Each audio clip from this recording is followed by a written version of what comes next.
Boas horas, olha. Nessa passa ali na news ecrã para explicar um bocadinho sobre aquele programa Crioulo com G.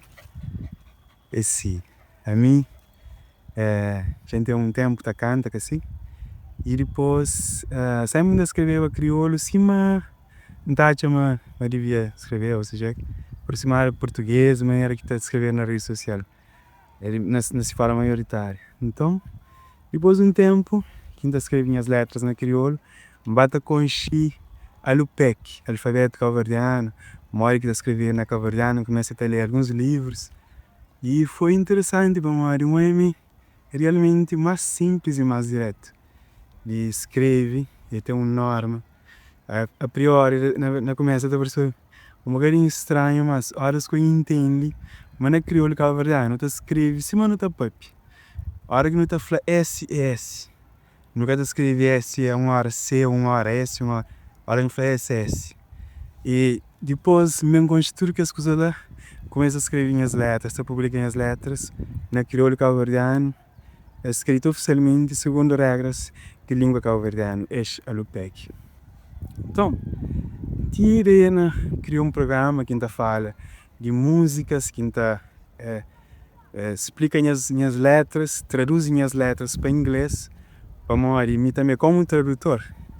Tem pessoas, clientes e amigos na marca que pedem serviços de tradução.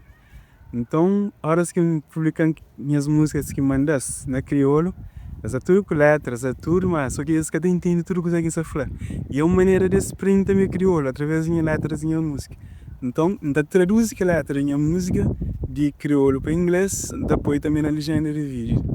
Então, eu consigo saber o que você falar e ler o que você fala, aprende inglês através da música, que as letras que você fala na crioulo, aprende crioulo, através que as letras que são em inglês.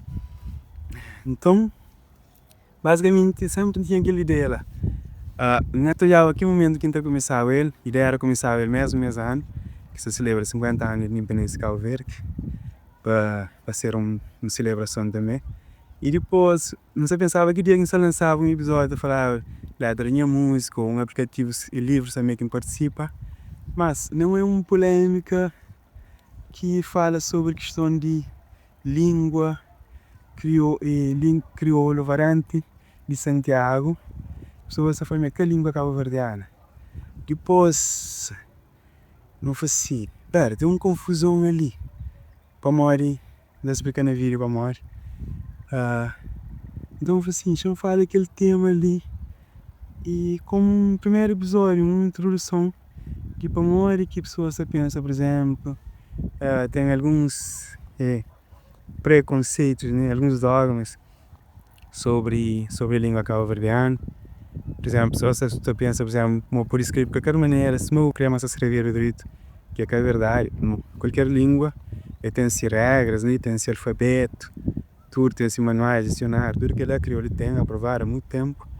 E questão é que tem um debate, questão em termos de variante, qual variante que não se oficializa, qual que é padrão, qual que está papiado mais seu, qual que está a ser no livro. Tem teorias que está falando que tem que escolher um padrão. E tem teorias que está falando não, mas cada variante está representando assim, ou seja, tem que existir normalmente um padrão para fazer assim, não. Agora escrevi na crioula, escrevi em cima de Santiago, não. Agora escrevi na crioula na variante de Sotavento ou de Barlavento, não pode usar aquelas palavras, não tem que estar a falar, por exemplo, saco, se minha edição sendo a falar sock. Mas de maneira que não escreve saco e sock, é com S, A, com K em vez de seco, como aí tem aquela regra de mesmo crioulo, que é da Siribatura variantes, que é que ainda explica no vídeo. Então penso que ainda hoje é vídeo, conheço que eu é vídeo, aquela explicação, e como hora começa aquele quadro lá, e daí continua mesmo com mais novidades, notícias, músicas de nossa cultura cabo-verdiana, ok? Mas fica ligado de trazer as novidades em breve.